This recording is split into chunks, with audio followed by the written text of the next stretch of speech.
بسم اللہ الرحمن الرحیم۔ السلام علیکم ورحمۃ اللہ وبرکاتہ۔ امید کرتے ہیں کہ دیکھنے والے تمام بھائی خیر و عافیت سے ہوں گے۔ الحمدللہ آج ہمیں جوائن کیا ہے ڈاکٹر خالد ظہیر صاحب نے، جو کسی تعارف کے محتاج نہیں، آپ سب لوگ ان سے بخوبی واقف ہوں گے۔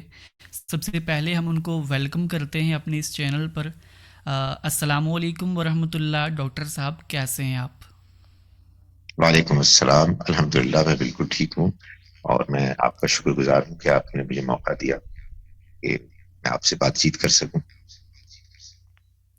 جی جزاک اللہ خیرہ ڈاکٹر صاحب، ہم تو آپ کے مشکور ہیں کہ آپ نے اپنا قیمتی وقت دیا، اور انشاءاللہ میری کوشش رہے گی کہ آپ کے قیمتی وقت کو اچھے سے ہم یوٹیلائز کر سکیں۔ اور اس سیشن کا آغاز میں ایک سوال کے ساتھ کرنا چاہوں گا، بالخصوص جو آپ نے ایک تبصرہ کیا تھا، اور بہت سے بھائیوں نے یہ ریکویسٹ بھی کی تھی کہ جب کبھی آپ کا ڈاکٹر خالد ظہیر صاحب کے ساتھ رابطہ ہو تو یہ سوال ہمارا ان کی خدمت میں ضرور پیش کیجیے گا۔ وہ آپ کی ایک کلپ کے حوالے سے تھا جو آپ نے ہمارے استاد محترم انجینئر صاحب کے حوالے سے فرمایا تھا کہ انہیں اپنے لب و لہجے کے اندر تھوڑی نرمی پیدا کرنی چاہیے، مزید شائستگی کے ساتھ بات کرنی چاہیے، اور جتنا زیادہ اختلافی مسئلہ ہو، موضوع ہو، اس کو اتنی ہی نرمی کے ساتھ بیان کرنا چاہیے۔ تو کچھ بھائیوں نے یہ سوال کیا تھا کہ ایک طرف تو جب ہم قرآن پاک کو دیکھتے ہیں تو قرآن پاک کو پڑھنے کے بعد تو ہمیں ایسا محسوس ہوتا ہے کہ قرآن پاک ایک ننگی تلوار ہے، اور نبی الاسلام کی سیرت کو دیکھیں تو وہاں پر بھی ہمیں یہ معلوم ہوتا ہے بہت سی روایتوں سے کہ جب کبھی نبی الاسلام گفتگو کیا کرتے تھے، خطاب کیا کرتے تھے، تو اس وقت ان کی آواز بلند ہو جایا کرتی تھی، آنکھیں بڑی ہو جایا کرتی تھی، چہرہ جو ہے وہ سرخ ہو جایا کرتا تھا۔ تو ایک طرف تو قرآن پاک اور نبی الاسلام کی سیرت مبارکہ تو ہمیں جلال کے ساتھ گفتگو کرنے کا حکم دے رہی ہے، یا پھر جو نبی الاسلام ہمارے آئیڈیل ہیں تو ہم ان کو اگر آئیڈلائز کرتے ہیں تو وہ تو اسی طرح سے گفتگو کیا کرتے تھے۔ تو پھر آپ علی بھائی کو جو ہے وہ نرمی اور شائستگی کے ساتھ گفتگو کرنے کا جو مشورہ دے رہے ہیں، اس پر بہت سے لوگوں نے سوال کیا تھا۔ دیکھیں، اس کے جواب میں میرے پاس دو ہی طریقے ہیں۔ ایک طریقہ یہ ہے کہ میں آپ کے سوال پر جو میرا استدلال ہے میں اس کو نرمی اور اس کے دلائل کے ساتھ پیش کروں، اور دوسرا طریقہ یہ ہے کہ میں اونچی آواز میں آپ پر شور مچانا شروع کر دوں، اور میں آپ کو بتاؤں کہ آپ کو میری بات کیوں سمجھ میں نہیں آتی ہے۔ تو میں آپ سے گزارش کروں کہ آپ نے دو باتیں بیان فرمائی، میں دوسری بات کو پہلے لیتا ہوں۔ نبی اکرم صلی اللہ علیہ وسلم نہایت نرم، نہایت شائستہ، نہایت درگزر کرنے والے انسان تھے۔ اپنے دوستوں، ہمدردوں کے ساتھ تو تھے ہی، اپنے دشمنوں کے ساتھ بھی تھے۔ یہ اللہ تعالیٰ کو آپ کے زندگی اور مشن کے آخری دور میں آپ کو مجبور کرنا پڑا، یا ایھا النبی جاہد الکفار والمنافقین واغلظ علیہم، ان کے ساتھ سختی کیجیے۔ یہ کہنے کی ضرورت اس لیے پیش آئی کہ آپ نرمی کرتے تھے۔ وہ سورہ توبہ میں ہے کہ غزوہ تبوک میں اللہ نے فیصلہ کیا کہ منافقین کو اہل ایمان سے الگ کرنے کے لیے سب مسلمان مردوں کو حکم دیا جائے کہ وہ تبوک جائیں سخت گرمی کے زمانے میں۔ تو نبی صلی اللہ علیہ وسلم کے پاس کچھ لوگ آئے بہانہ بنا کر کہ ہماری یہ مشکل ہے، ہماری یہ لمیٹیشن ہے۔ تو آپ جیسے تھے نرم، درگزر کرنے والے، لوگوں کی بات کو فیس ویلیو پر لینے والے، آپ نے ان کو اجازت دے دی۔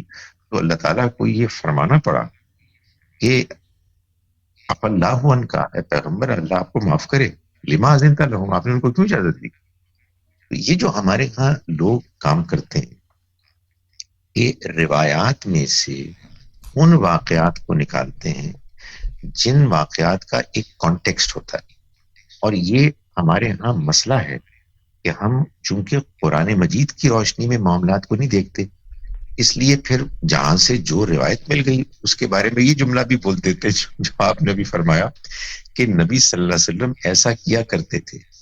بھائی جب آخری زمانہ آیا تو لوگ جو انکار کرنے والے تھے وہ کافر قرار دے دیے گئے، اور یہ طے ہو گیا کہ ان کے خلاف اب جنگ ہوگی، ان کو اللہ کے عذاب سے دوچار کیا جائے گا.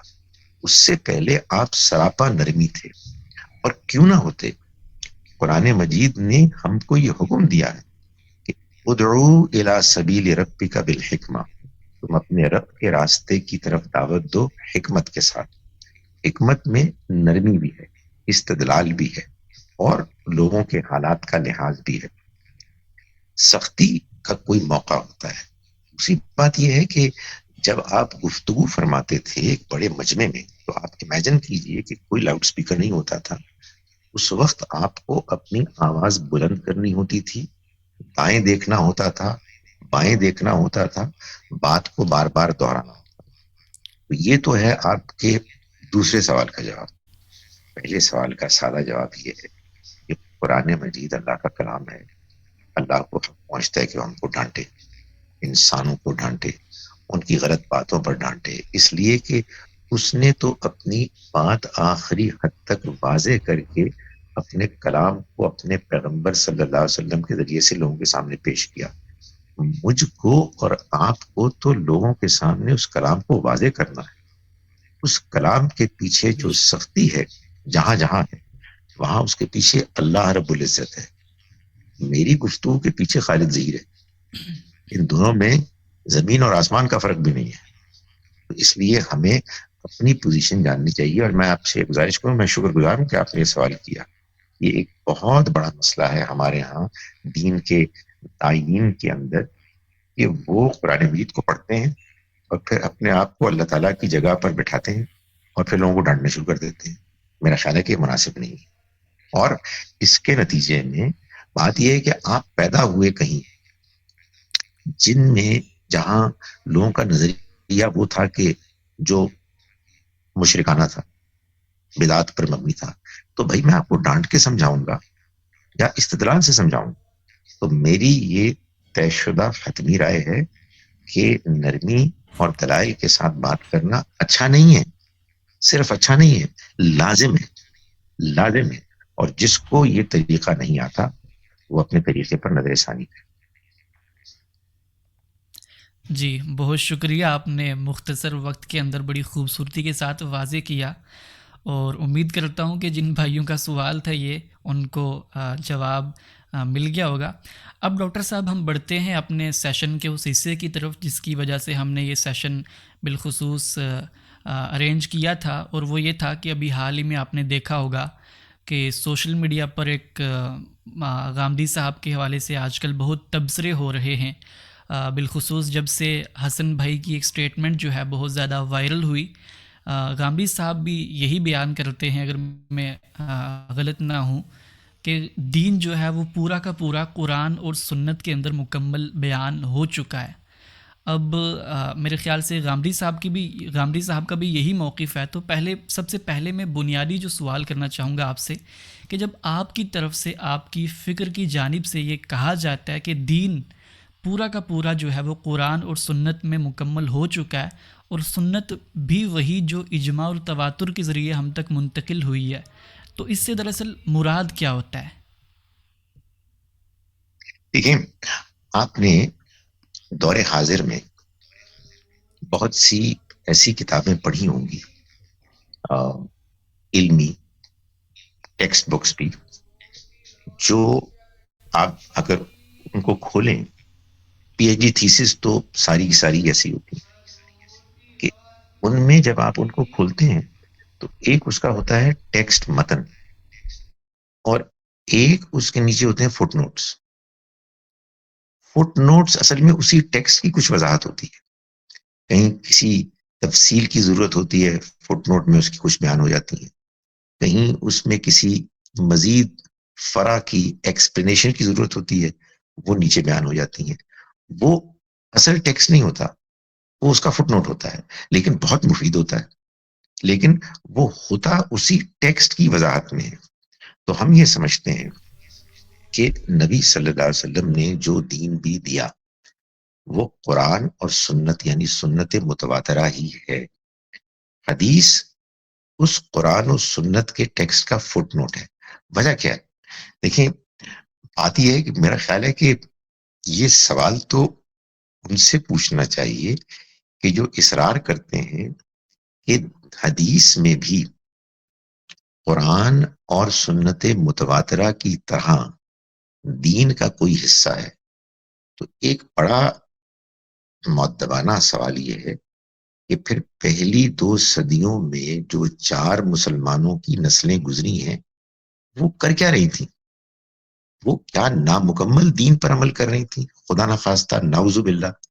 یہ ہمارے مسلمان بہن بھائی اس بات کا خیال نہیں رکھتے کہ اپنے حدیث کی محبت میں مبالغہ کر کے وہ دین کے ساتھ کیا کر رہے ہیں. میں تو جب دین کو سمجھوں گا اپنے پیغمبر صلی اللہ علیہ وسلم کے دیے ہوئے، تو سب سے پہلے میں یہ جاننے کی کوشش کروں گا کہ یہ دین آپ نے کیسے دیا. اللہ کی اسکیم کیا تھی؟ اللہ کی اسکیم یہ تھی کہ اس دین کو محفوظ رکھنا ہے. اس لیے اس دین کو، اس میں جو کچھ بھی ہے، سب کے سب کو، سارے لوگوں کو دے دینا ہے. آپ کے تمام صحابہ، ان کو پورا قرآن ملا، کچھ نے پورا یاد کیا، کچھ نے تھوڑا حصہ یاد کیا. سب کو معلوم ہے کہ الحمد سے والناس تک یہ اللہ کا کلام. اسی طرح سے نماز، روزہ، حج، زکوٰۃ، جمعہ، نماز جنازہ وغیرہ وغیرہ بہت سی ایسے سنت اعمال ہیں جو قرآن ہی کی طرح تمام صحابہ کو مل گئے. یہ دین ہے. یہ پھر ان سے اگلی نسل مسلمان تابعین کی جو تھی سب کو مل گیا. پھر ان سب سے پھر اگلے ساری نسل کو مل گیا، سارے مسلمانوں کو مل گیا.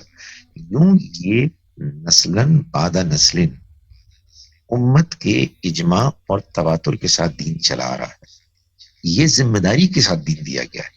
اس کا حکم دیا گیا نبی صلی اللہ علیہ وسلم کو کہ آپ بلغ ما انزل الیک یا ایھا الرسول بلغ ما انزل الیک، آپ پہنچا دیجئے جو آپ پر نازل کیا گیا، اتارا گیا. وَإِن لَّمْ تَفْعَلْ، پھر اگر آپ نے ایسا نہ کیا، فَمَا بَلَّغْتَ رسالت، تو آپ نے اس کے پیغام پہنچانے کا حق ادا نہیں کیا. نبی صلی اللہ علیہ وسلم نے آخری حد تک وہ حق ادا کیا، سب کو دے دیا. لیکن کیونکہ آپ اللہ کے پیغمبر تھے، آپ کا عمل سب کے لیے آئیڈیل اسوہ حسنہ تھا، نمونہ تھا. تو لوگوں نے، کن لوگوں نے؟ ساری امت نے، سارے صحابہ نے نہیں، بعض لوگوں نے. مجھے اجازت دیجیے، ایک مائنورٹی نے آپ کی بعض باتیں سنی اور دیکھی، اور اگلی نسل کے بعض لوگوں کو، سب کو نہیں، ایک مائنورٹی کو وہ باتیں بتائیں. بعض نے تو ایک نے ایک کو بتائی، اور پھر وہ تیسری صدی میں آ کے باقاعدہ کتابی شکل اختیار کر گئی. پہلی 2 صدیوں میں وہ ساری باتیں موجود تھیں. کیا پوری امت کے پاس موجود تھیں؟ آپ مجھے یہ بتائیے. اسلام پہنچ گیا ادھر مصر، ادھر شام، عراق وغیرہ، ایران.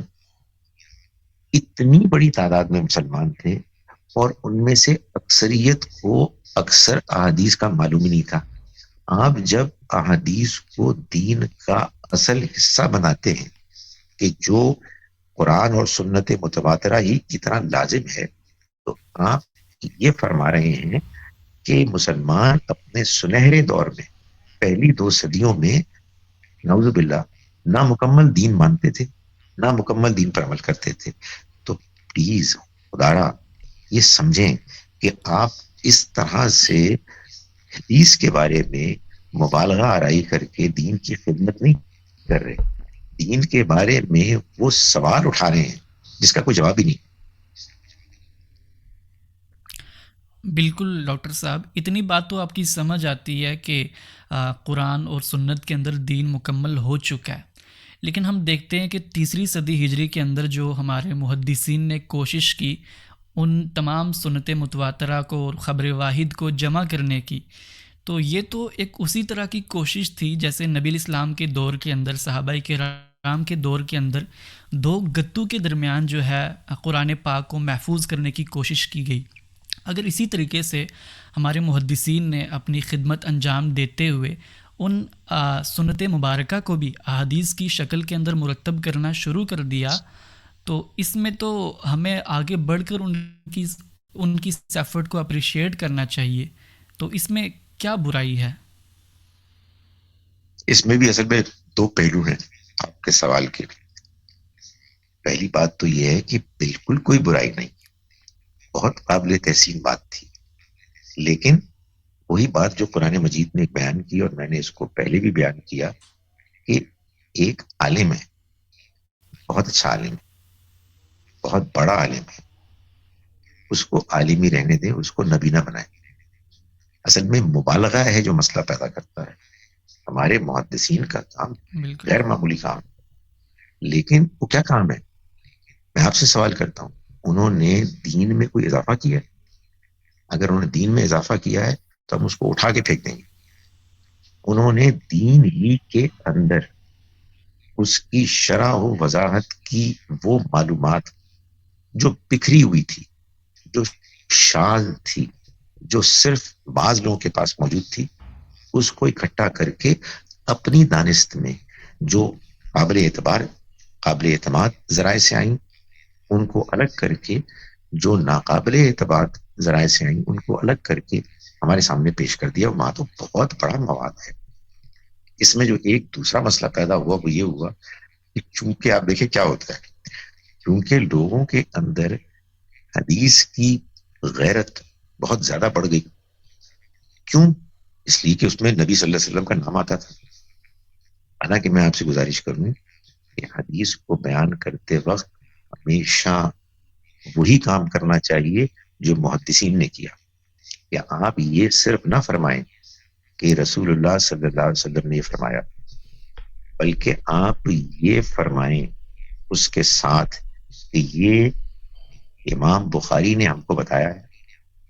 انہوں نے زید سے سنا، زید نے بکر سے سنا، بکر نے عمر سے سنا، عمر نے عتبہ سے سنا، عتبہ نے ابو ہریرہ سے سنا. اب بات بنتی ہے تو سننے والے کی طبیعت صاف ہو جائے گی، اور پھر وہ کام کریں جو محتاط علماء ہمیشہ کرتے رہے ہیں کہ او کما قالا، یا پھر آپ نے جو فرمایا. یعنی یہ کوئی یقینی بات نہیں ہے. یہاں جو میرے بھائی حادثہ ہو گیا ہے وہ یہ ہو گیا ہے کہ لوگ کہتے ہیں کہ حدیث کی کتاب میں جو بات آئی ہے جو انسانوں نے جمع کی ہے، جس میں غلطیاں بھی ہیں، جس میں سیاق سباق کیا ہے یہ بھی نہیں معلوم ہے، اس کو وہ یوں بیان کرتے ہیں کہ رسول اللہ صلی اللہ علیہ وسلم نے فرمایا. اور میں آپ سے گزارش کروں، اس کا یہ نتیجہ نکلتا ہے اور نکلا ہے کہ وہ پھر قرآن کے بھی اوپر آپ کو نظر آتی. اس کے بعد دین اصل میں کچھ تھا جو پیغمبر صلی اللہ علیہ وسلم نے پیش کیا، اور وہ کچھ اور بن گیا. اور یہ بھی جو آپ نے تاریخ سنائی ہے قرآن مجید کی، کمال تاریخ سنائی ہے آپ نے کہ صحابہ کرام نے کوششیں کی اور پھر ان کو جمع کیا. یہ بھی کہاں سے آئی ہے؟ یہ بھی لوگوں نے بیان کی ہے. قرآن سے پوچھیے نا کہ کیا ہوا ہے. قرآن مجید نے تو کہا کہ اللہ نے محفوظ کیا اس کو. قرآن مجید نے تو یہ کہا ہے کہ نبی صلی اللہ علیہ وسلم کو لفظ لفظ پڑھ کر سنایا جائے گا اور آپ اس کو دہرائیں گے اور آپ کے دل میں وہ محفوظ ہو جائے گا. اس کی تفصیلات کچھ بیان کر کے ایسے انداز میں کہ جس سے معلوم ہوتا ہے اللہ معاف کرے کہ قرآن مجید بھی حدیث ہی کی طرح جمع ہوا ہے. یہ ساری گفتگو جو ہے، میں اگین وہی آپ نے کہا تھا نا کہ آپ چیخ کر کیوں نہیں بولتے بھائی میرے بھائی، اگر میں یہ ساری باتیں چیخ کر بولوں گا، ڈانٹ کے بولوں گا، تو پھر تو آپ سنیں گے بھی نہیں.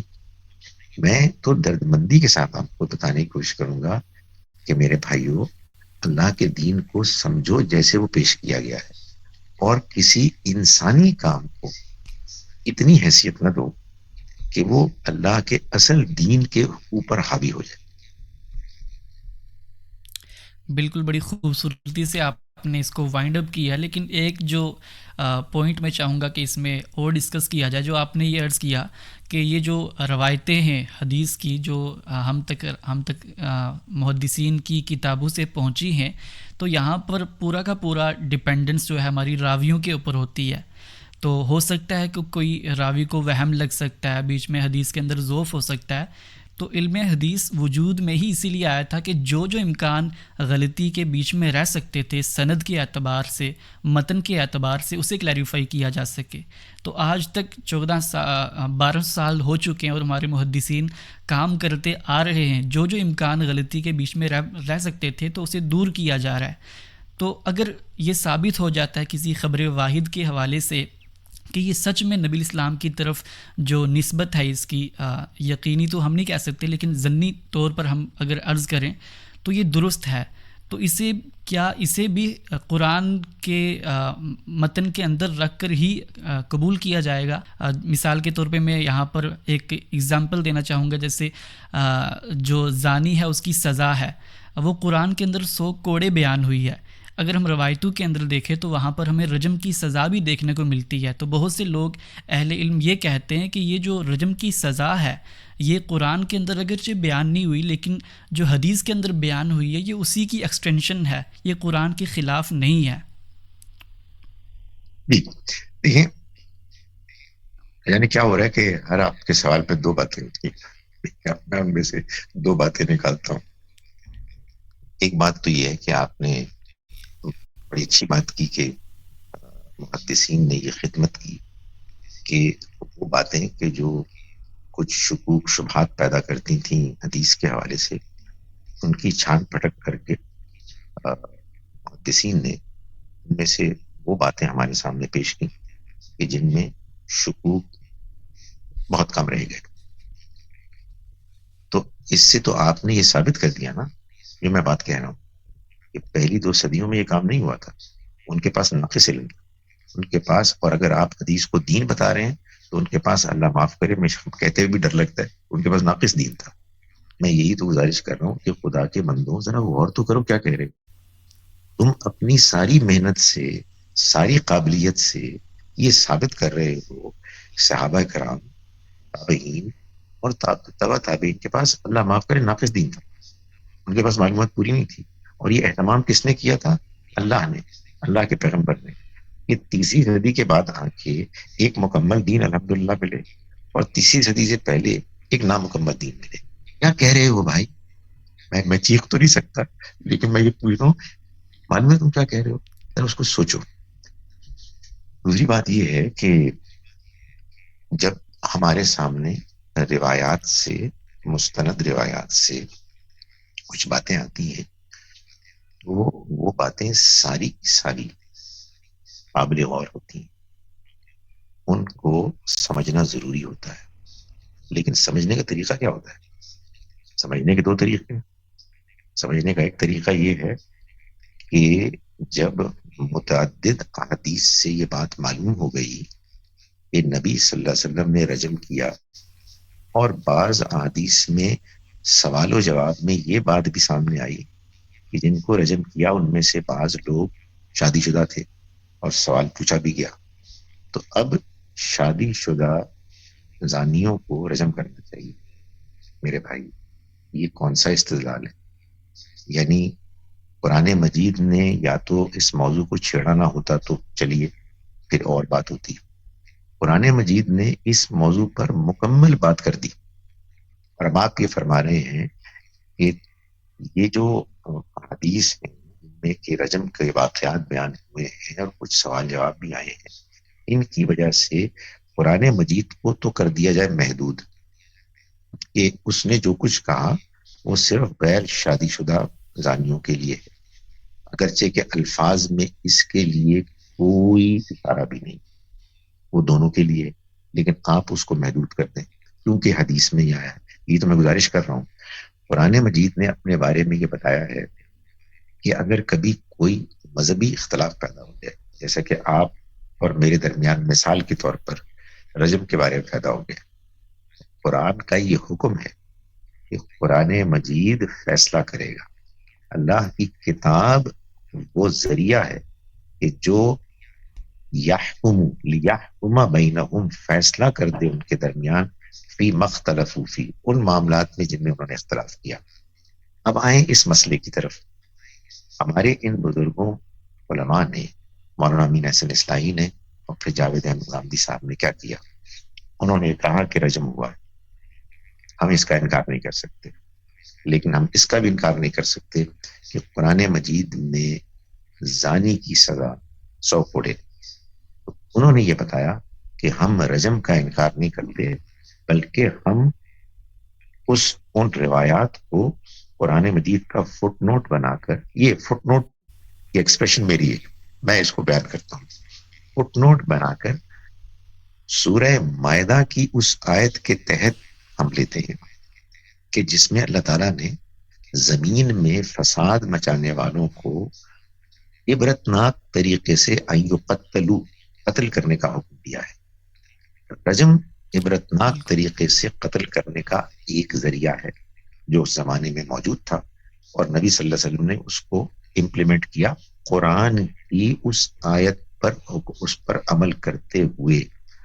اور پھر اب غامدی صاحب نے مزید آگے بڑھ کر ان تمام احادیث کو، وہ ایک حدیث بھی نہیں چھوڑتے، میں آپ کو بتا رہا ہوں، ان تمام احادیث کو کھنگالا جس میں یہ واقعات بیان ہوئے، اور پھر انہوں نے واضح کیا کہ یہ حدیث جو بیان کر رہی ہیں یہ کیسے سورہ مائدہ کی اس آیت کی وضاحت ہے، اور اگر کہیں کوئی کنفیوژن ہے تو اس میں راویوں سے کیا غلطی ہوئی ہے. کچھ اور اہل علم سامنے آئے، وہ مزید اس پر گفتگو کریں. اس میں میں تو سچی بات ہے سمجھتا ہوں کہ اتنی بڑی خدمت ہے کہ اس کو ہمیں سراہنا چاہیے. لیکن مجھے اب ایک درد مندانہ اپیل اور بھی کرنے دیں. آپ کو یہ معلوم ہے کہ قرآن مجید کیا دعوت دیتا ہے؟ قرآن یہ دعوت دیتا ہے کہ سچے ہو جاؤ. قرآن مجید یہ دعوت دیتا ہے کہ تعصبات کی پٹیاں ہٹا دو، اپنے بزرگوں کی باتوں کے بارے میں جذباتی ہونے کی بجائے استدلال اور قرآن میں جو کچھ بیان ہوا ہے اس کو کھلے ذہن کے ساتھ سوچو. اور یہ کہ تم کون ہوتے ہو، تمہاری کیا حیثیت ہے، تم کوئی نئے آگے ہو، جو بات دلیل سے بیان کی جا رہی ہے اس کو سنیں. اس کا معلوم ہے کیا فائدہ ہوتا ہے؟ یہ کون ہوتے ہیں؟ اس کا فائدہ یہ ہوتا ہے میرے بھائی، یہ جو عام آدمی ہوتا ہے نا، جو بیچارہ ظاہر ہے کہ استدلال میں اتنا زیادہ آگے نہیں بڑھ پاتا، وہ اس طرح کی سخت باتیں، وہ آپ نے بھی کہ سخت باتیں کرتے ہیں، سخت باتوں سے متاثر ہو جاتا ہے، اور پھر اس کے بعد غور و فکر ختم ہو جاتا ہے. اس کے بعد یہ امت بٹتی ہے، مختلف فرقوں در فرقوں میں بٹتی ہے، اور اللہ کا حکم یہ ہے کہ ہم قرآن مجید کو مضبوطی سے پکڑیں اور فرقوں سے اپنے آپ کو محفوظ رکھیں. جی. سر جب آپ نے یہ فرمایا کہ جتنی بھی روایتیں ہیں، احادیث مبارکہ ہیں، انہیں قرآن کے فٹ نوٹ پر رکھ کر دیکھنا چاہیے، قرآن کی روشنی میں دیکھنا چاہیے، بظاہر تو آپ کی بات بڑی متاثر کرتی ہے کہ ہاں اللہ کا کلام ہے، یہی فرقان ہونا چاہیے، یہی فائنل اتھارٹی ہونا چاہیے. لیکن جب ہم اسلامی تاریخ میں دیکھتے ہیں، ہماری جو روایت چلی آ رہی ہے، وہاں پر تو یہ قرآن کو تو کسی نے یہ اہمیت دی ہی نہیں جو آپ دینا چاہ رہے ہیں آج. ایون اگر آج بھی ہم دیکھیں تو امت کا میجورٹی حصہ تو وہ ہے جو تقلید کا قائل ہے، کہ جیسے ہمارے اماموں نے قرآن کو سمجھا ہے، احادیث مبارکہ کو سمجھا ہے، ہم بھی اسی سمجھنے کے پابند ہیں. اور اسی کے مقابلے میں ایک اور روایت ہمیں رائز ہوتی نظر آ رہی ہے اہل حدیث کی، کہ ہم حدیث کی روشنی کے اندر قرآن کو دیکھیں گے. تو ایسے حالات کے اندر کہ جہاں ہماری امت کی تاریخ کچھ اور بتا رہی ہے، تو آپ میرے جیسے نوجوان کو کیسے کنونس کریں گے کہ میں قرآن کو ہی فائنل اتھارٹی مانوں؟ دیکھیں میں یہ کہوں گا کہ بھائی یہ ایک حقیقت ہے کہ آپ مسلمان پیدا ہوئے، یہ بھی ممکن تھا کہ آپ ہندو پیدا ہوتے، یہ بھی ممکن تھا کہ آپ عیسائی پیدا ہوتے. آپ جب مسلمان پیدا ہوئے ہیں تو یہ بڑی فطری بات ہے کہ آپ مسلمانوں کے معاشرے میں جو دین رائج ہے اسی کو سمجھیں گے. اسی کو مانیں گے اور اسی پر عمل کریں گے. لیکن کیا اسی طرح زندگی گزار دیں گے؟ نہیں. یہ آپ کا نقطۂ آغاز ہے. اس کے بعد آپ غور کریں گے, اس کے بعد آپ سمجھیں گے, اور بہت زیادہ آپ کو عرصہ نہیں گزرے گا کہ آپ اپنے ہاتھ میں اللہ کی کتاب دیکھیں گے اور آپ اس کو پڑھیں گے. اب دو طریقے ہیں, آپ اس کو پڑھیں بغیر سمجھ کے, یا آپ اس کو پڑھیں جیسے کہ لوگ آپ کو اس کے معنی بتا رہے ہیں, یا آپ یہ طے کریں کہ مجھے خود اس کو سمجھنا ہے. کیوں؟ اس لیے کہ یہ میرے رب کی کتاب ہے. کیوں؟ اس لیے کہ میرے پیغمبر صلی اللہ علیہ وسلم, ان کو پیغمبر ماننا ضروری ہے. اس لیے نہیں کہ میں نے اپنے ماں باپ کو ہی کہتے سنا ہے, اس لیے نہیں کہ میں نے لوگوں کو بالکل. تقریریں کرتے سنا ہے جس میں وہ واقعات بیان کرتے ہیں, کچھ صحیح کچھ غلط کچھ مبالغہ آمیز, بلکہ اس لیے اور صرف اس لیے کہ آپ قرآن مجید لے کے آئے تھے, اور قرآن مجید نے یہ ثابت کیا کہ وہ اللہ کی کتاب ہے. اور اس لیے پیغمبر صلی اللہ علیہ وسلم جو اس کتاب کو لے کے آئے تھے وہ اللہ کے رسول کے. یاسین والقرآن الحکیم انک لمن المرسلین, یہ سورہ یاسین ہے, یہ پر حکمت کتاب اس بات پر گواہ ہے کہ اے پیغمبر آپ رسولوں میں سے. تو آپ کا جب ایمان مضبوط ہوگا, آپ جب دین سے وابستہ ہوں گے, آپ اس میں آگے بڑھیں گے, تو آپ کو قرآن مجید میں زیادہ سے زیادہ ڈوبنا ہوگا, اس پر غور کرنا ہوگا, اس کو سمجھنا ہوگا. جب آپ کو یہ بات سمجھ میں آئے گی تو پھر آپ کو یہ بات بھی قرآن سے سمجھ میں آ جائے گی کہ یہ قرآن ہے کہ جس کے ذریعے سے آپ نے سارے دین کو سمجھنا ہے. اس میں سارا دین نہیں ہے, لیکن سمجھنا اس کے ذریعے سے. سنت الگ سے ہے, قرآن نماز بتائے گا, سنت متواترہ میں آپ کو نماز ملے گی, آپ کو حج ملے گا, آپ کو بہت سی اور سی باتیں ملیں گی. اس کی روشنی میں آپ سب کچھ سمجھیں گے. پھر آپ کو یہ معلوم ہوگا کہ تیسری صدی ہجری میں جا کے حضور صلی اللہ علیہ وسلم کی بعض باتیں, بعض ساری نہیں, بعض باتیں لوگوں نے کتابی شکل میں جمع کر لی. تو آپ کو بڑی خوشی ہوگی کہ میں اس کو بھی دیکھتا ہوں. کیسے دیکھتا ہوں؟ قرآن کی روشنی میں دیکھتا ہوں. تو میرا یہ خیال ہے کہ جو فطری سوچنے کا طریقہ ہے, جب آپ یا کوئی اور نوجوان اس کو اختیار کرے گا اور قرآن کو اپنا محور و مرکز بنائے گا, تو پھر یہ ہوگا کہ آپ یہ کہیں گے کہ جو بات مجھے یہاں سمجھ میں آئی ہے, مجھے یہاں سے کوئی بتا دے کہ میں نے غلط سمجھا ہے تو میں چھوڑوں گا, لیکن میں اس قرآن مجید کو سمجھنے کے بعد جو مجھے سمجھ میں آیا ہے, میں کسی کے روب کی وجہ سے, کسی کے علم کے بڑے ہونے کی وجہ سے, ایک گروہ کی تعداد کی وجہ سے میں قرآن کو نہیں چھوڑ سکتا. اس لیے کہ یہ اللہ کا کلام ہے اور یہ الفرقان ہے, صحیح اور غلط میں فرق کرنے آیا. اسی کو ماننا ہے, اسی کو اختیار کرنا ہے, اور باقی سارے دین کو اس کی روشنی میں دیکھنا. ماشاء اللہ, بالکل بالکل میں آپ کی بات سے ایگری کرتا ہوں. لیکن جب آپ یہ فرماتے ہیں کہ قرآن ہی فیصلہ کن ہے اور یہی فکر فراہی کا بھی اصول ہے کہ وہاں پر فائنل ایتھارٹی قرآن کو حاصل ہے, لیکن اسی پر بہت سے اہل علم یہ تبصرہ کرتے ہیں غامدی صاحب کی فکر پر کہ ایک طرف تو غامدی صاحب اجماع اور تواتر کی بات کرتے ہیں, اور دوسری طرف ہم یہ دیکھتے ہیں کہ وہ فکر فراہی کی طرف خود کو منسوب کرتے ہیں جس کا آغاز ہی چند سال چند صدی پہلے ہوا ہے.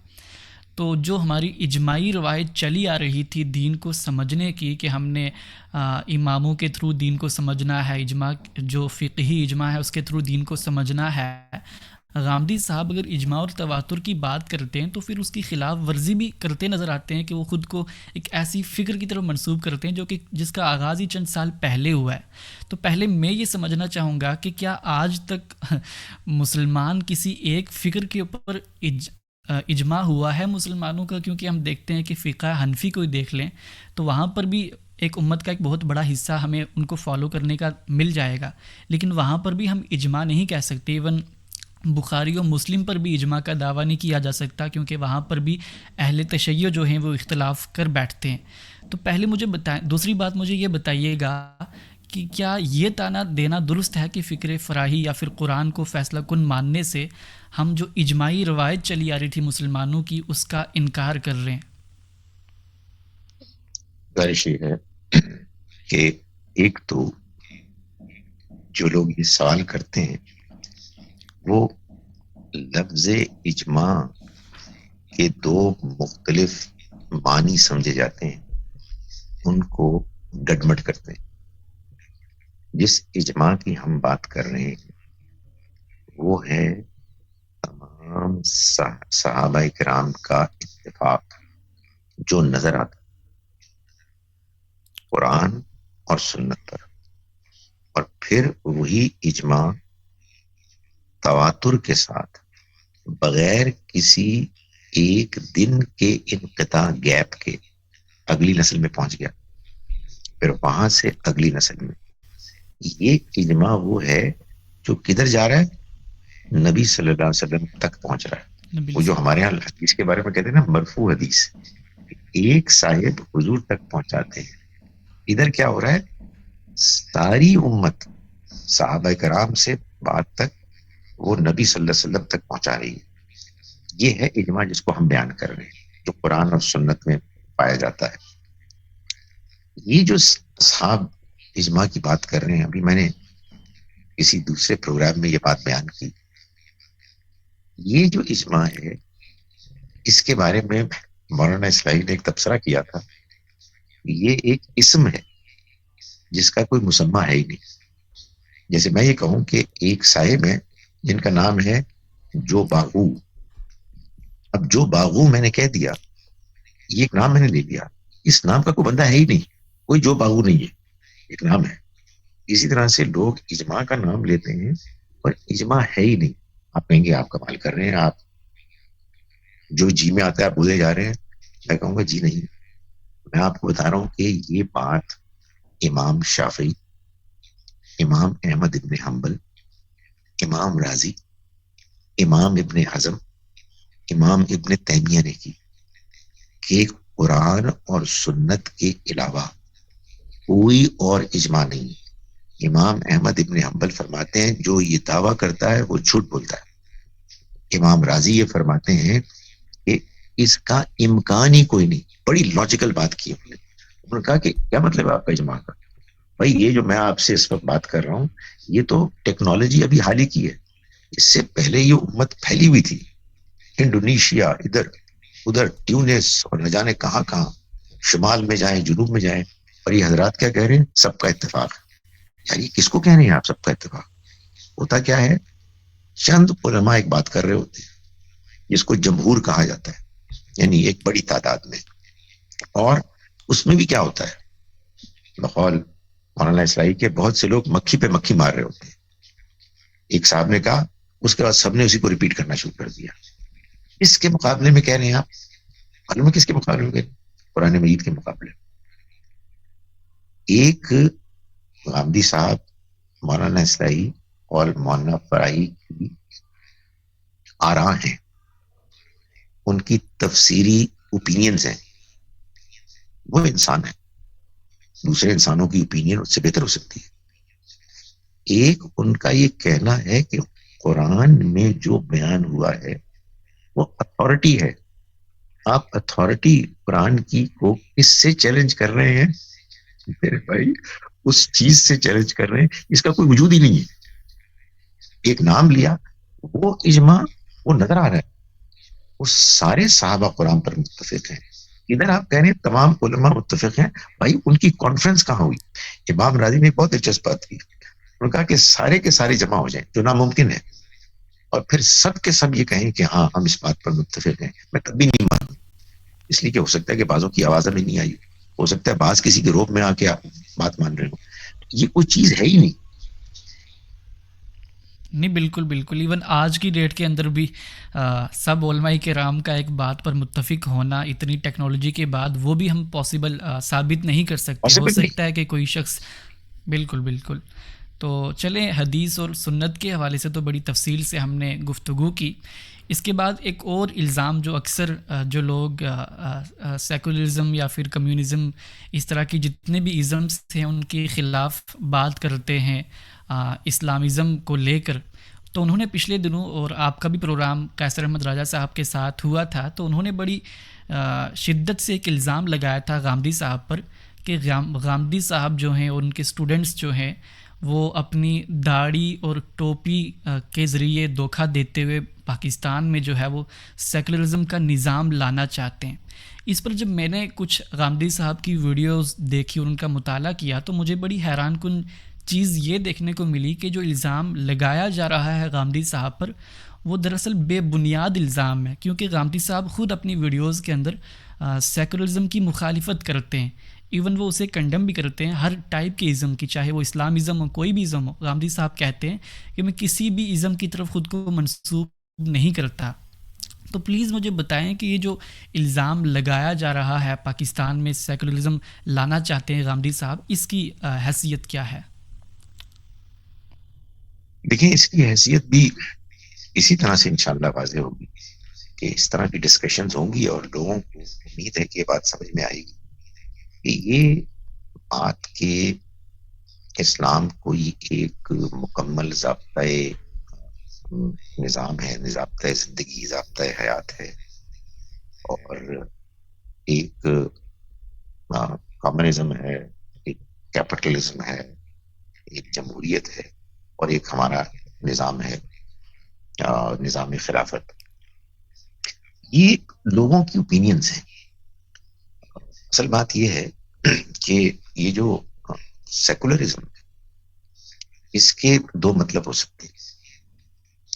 ایک مطلب یہ ہو سکتا ہے کہ آپ یہ کہیں کہ ریاست کا کوئی مذہب نہیں ہے، ریاست میں جمہوریت ہوگی اور جس کا جو اوپینین ہوگا اس کو بیان کرنے کا حق ہوگا، اور پارلیمان میں جس کی میجورٹی ہوگی وہ قانون بن جائے گا۔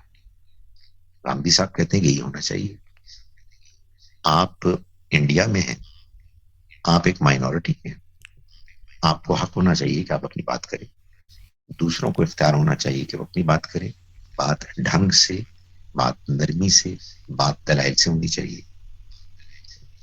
آپ اگر یہ کہیں گے کہ نہیں ریاست کا ایک مذہب ہے اور وہ سب پہ ٹھونسا جائے گا، تو غامدی صاحب یہ فرماتے ہیں کہ پھر اس کے بعد وہ جو فرد کو بات کرنے کا اختیار ہے، جو دوسرے کو استدلال سے بات سمجھانے کا اختیار ہے، وہ آپ چھین لیں گے۔ کیا آپ ایک استبدادی ایک نظام قائم کریں گے جس میں لوگوں کو اپنی اوپینین پر مجبور کریں گے؟ ظاہر ہے کہ اللہ کا کوئی پیغمبر تو اب موجود نہیں ہے، کوئی آپ کی مذہبی رائے ہوگی، اس رائے کو آپ بنائیں گے قانون، وہ قانون کے جو اٹل ہوگا، وہ قانون کے جو کبھی بدلا نہیں جا سکے گا۔ تو وہ یہ کہتے ہیں کہ نہیں، یہ دین نے ہمیں یہ نہیں بتایا، دین نے ہمیں بتایا ہے امرہم شورا بینہم، مسلمانوں کے معاملات ان کے آپس کے مشورے سے طے ہوتے ہیں۔ آپ جب پارلیمنٹ میں ہوں گے اور آپ مسلمان ہوں گے تو یہ کیسے ممکن ہے کہ آپ ربا کی حرمت کے بارے میں آواز بلند نہیں کریں گے؟ یہ آپ کی کمزوری ہے، علماء کو اس کی اصلاح کرنی چاہیے۔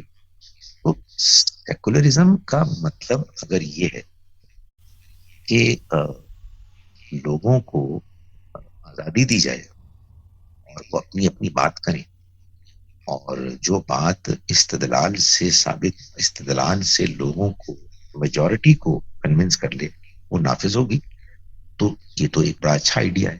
لیکن اگر سیکولرزم کا یہ مطلب ہے کہ آپ نے پارلیمان میں آ کے مذہب کا نام نہیں لینا، آپ نے دنیاوی معاملات میں مذہب کو دور رکھنا ہے، تو یہ ظاہر ہے کہ بالکل ناجائز ہے، جس کا اسلام سے کوئی تعلق نہیں۔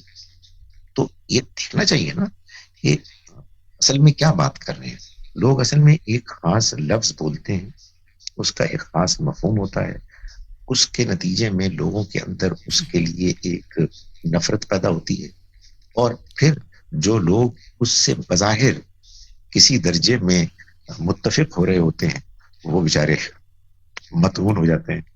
سو ڈبیٹ، ڈسکشن جیسے ابھی ہم کر رہے ہیں ہم سمجھتے ہیں کہ ہمیشہ ہی ہونی چاہیے. جی بہت شکریہ. میں اختتامی سوال کرنا چاہوں گا آخر میں کہ جو چلیں سیکولرزم تو ایک طرف، لیکن جو یہ اسلامزم کا کنسیپٹ بھی دے رہے ہوتے ہیں، تو اس میں نے ابھی حال ہی میں دیکھا، بہت ہی حیران کن بات تھی میرے لیے بھی، کہ وہاں پر جو یہ پریزنٹ کرتے ہیں کہ پاکستان جیسے ایک اسلامی مسلمانوں کا ملک ہے، تو وہاں پر کوئی غیر مسلم حکمران نہیں بن سکتا. اور اسی طرح سے یہ اسلامزم کا جو کنسیپٹ دیتے ہیں اس میں سب سے بڑا اور ڈیبیٹیبل جو ٹاپک ہے وہ یہ ہے کہ وہاں پر غیر مسلم کو بھی تبلیغ کی اجازت نہیں دی جائے گی. اس کے پیچھے ظاہر سی بات ہے قرآن و حدیث سے تو قرآن و حدیث سے تو کوئی استدلال تو پیش نہیں کیا جا سکتا، صرف کچھ لاجکس پریزنٹ کیے جاتے ہیں یہ پورا کا پورا کنسیپٹ بنانے کے لیے کہ اگر ہم کسی مسلم میجورٹی کنٹری کا حکمران نان مسلم کو بنا دیں گے تو وہاں پر مسلمانوں کے حوالے سے قانون سازی کرنی ہوگی، تو یہ ضروری ہے کہ وہاں پر کوئی مسلمان حکمران ہو. وہ الگ بات ہے کہ پریکٹیکلی یہ چیز ہمیں نظر نہیں آتی کہ مسلم میجورٹی کنٹری کے اندر اگر وہاں پر الیکشنس ہو رہے ہیں تو وہاں پر کوئی نان مسلم الیکٹ ہو جائے. اگر ایسا ہوتا ہے کہ جو مسلم کینڈیڈیٹ ہیں وہ بالکل ہی بیکار ہوں تب پاسبلٹی ہمیں دیکھنے کو ملتی ہے، لیکن وہ اپنے اسلامزم کے کنسیپٹ کے اندر اس چیز کی بھی اجازت نہیں دے رہے، اس چیز کا بھی حق نہیں دے رہے کہ غیر مسلم کو جو ہے وہ تبلیغ کی اجازت ہونی چاہیے یا پھر غیر مسلم جو ہے وہ مسلمانوں کا حکمران نہیں بن سکتا. تو ہمیں بتائیں کہ کیا اسلام کی بھی یہی تعلیمات ہیں جو یہ لوگ پریزنٹ کر رہے ہیں؟ نہیں یہ ساری ان کی اصل میں ہمارے نزدیک انٹرپریٹیشنز کی غلطیاں ہیں جس کی وجہ سے وہ اپنی بات کو اسلام قرار دے کے اس کو بیان کرتے ہیں. مثال کے طور پر ایک مشہور ہمارے ہاں انڈرسٹینڈنگ ہے کہ جو شخص مرتد ہے اس کو قتل کر دیا جائے، یعنی جو شخص مسلمان ہونے کے بعد غیر مسلم ہو گیا اس کو قتل کر دینا چاہیے. تو وہ یہ کہتے ہیں کہ جب یہ دین کا حکم ہے تو پھر اس کے بعد اگر آپ کسی غیر مسلم کو اجازت دیں گے کہ وہ آپ پر تبلیغ کرے اور آپ پھر اس تبلیغ کے بعد اس کی بات مان لیں تو تو آپ لوگوں کو مروانے کا اہتمام کر رہے ہیں. اور یہ بھی کہتے ہیں جی کہ ہمارا دین حق ہے. نہیں، بات یہ ہے کہ نہ مرتد کی سزا قتل ہے، نہ یہ قرآن میں بیان ہوئی ہے، حدیث میں بیان ہوئی ہے، بالکل ٹھیک بیان ہوئی ہے. اس لیے کہ ایک زمانے کے بعد نبی صلی اللہ علیہ وسلم کے مشن میں جب آپ نے دین کو پیش کیا تو اللہ کا عذاب آنا تھا، اس لیے کہ آپ اللہ کے رسول تھے. وہ عذاب ان لوگوں پر قتل کی صورت میں آیا، یعنی بہت سے رسولوں کے برعکس کے جن کے قوموں پر کسی آسمانی یا زمینی آفت سے عذاب آیا، چونکہ رسول اللہ صلی اللہ علیہ وسلم کے ساتھی زیادہ تھے تعداد میں تو ان کی تلواروں کے ذریعے سے آیا. تو اس کا مطلب یہی تھا کہ جو مسلمان نہیں ہے اب اس کو عذاب سے دوچار ہونا ہے.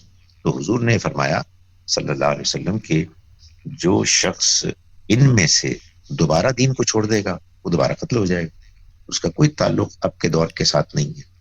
تو اس لیے وہ یہ ایک عجیب و غریب بات کرتے ہیں کہ آپ دوسروں پر تو تبلیغ کر سکتے ہیں، دوسرے آپ پر تبلیغ نہیں کر سکتے. بھائی کیا گفتگو ہوگی؟ یعنی میں ایک کرسچن کو کہوں گا کہ بھائی صاحب میں آپ کو مسلمان کرنے آیا ہوں، بائی دا وے آپ مجھے نہیں کرسچن کر سکتے. تو بہرحال اور لوگ میں دیکھتا ہوں کہ ایسا زوردار اس پر استدلال کرتے ہیں، کمال ہے. آپ معلوم ہے ملیشیا میں یہ قانون ہے اور بعض کرسچن مشنریز اس جرم میں پکڑے جاتے ہیں کہ وہ تبلیغ کر رہے ہیں.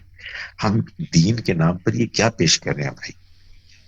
دوسری بات جو آپ نے بیان فرمائی کہ صدر مملکت یا آپ کہیے ہیڈ آف دا اسٹیٹ غیر مسلم نہیں ہو سکتا، تو بھائی یہ تان کہاں تک جائے گی؟ Chief of the army staff ہو سکتا ہے، چیف جسٹس ہو سکتا ہے، کہاں سے کہہ رہے ہیں، کدھر سے کہہ رہے ہیں؟ ابھی بات صحیح ہے، جمہوری نظام میں اگر مثال کے طور پر میجورٹی مسلمانوں کی ہے اور کوئی نان مسلم ہیڈ آف اسٹیٹ بن جاتا ہے تو بھائی مسلمانوں کو اس پر اعتماد ہی ہوگا نا. وہ اسی اس کے اندر جو قانون ہے، نظام ہے، جو بھی کانسٹیٹیوشن ہے اس کے اندر ہی کرے گا نا کام.